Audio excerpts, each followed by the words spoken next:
Hey everyone, it's PMO Joe, and I'm here with another Project Management Minute.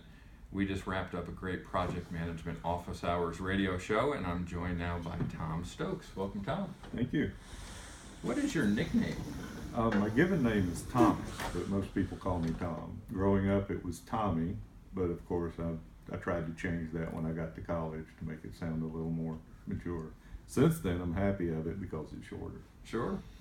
What is your school mascot? Yeah, that's interesting.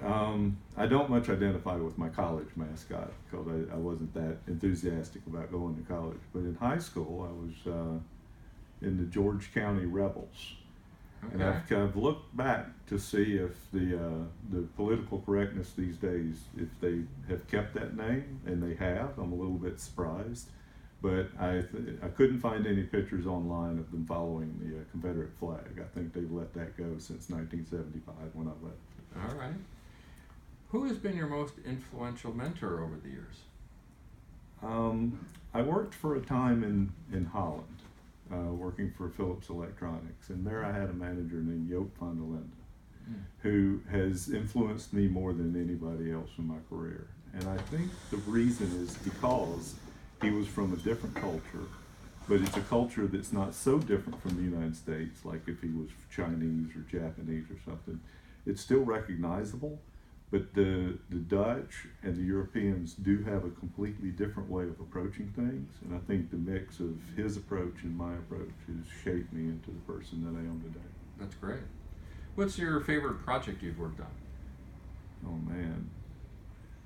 I was on a very small project at US Airways. It was just me and a single developer, and I did the project management, the business analysis, and most of the testing. And what we did simply was we replaced a paper-oriented system with a set of PDFs indexed in Lotus Notes, if you can imagine. Wow. And the reason it was my favorite project is because it fundamentally impacted the day-to-day work of this group of people. And we were very engaged with them as users. We went in with PowerPoint slides and said, what if it worked this way? And they said, well, no, I like it that other way. And even when we started to deliver the software, since it was just one developer, he would sit in the review meetings and he'd say, I can do that. And within 2 hours, he was able to turn it that way. So you could think of it as kind of an agile project, but with a very short cycle time. And again, the reason that it was my favorite project is because we changed fundamentally what that group of people did when they came to work every day, and we improved it. We changed it for the better, and I think they really appreciated our approach. You just touched on Agile. Do you have a preference, Agile or Waterfall?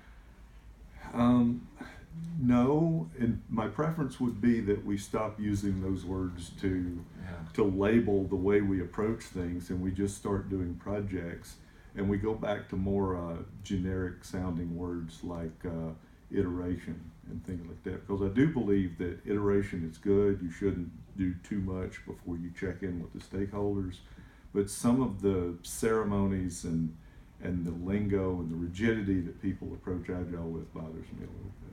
Okay. And are you a member of the local Phoenix chapter and also PMI as a whole? Oh yes. I'm not only a member, but since 2005 I've been a volunteer. I coordinate the breakfast meeting that we had in Chandler, the Chandler PDM. So I've been not only a member, but very active in the local chapter. Great. Thanks, Tom. This is PMO Joe, and that has been another Project Management Minute.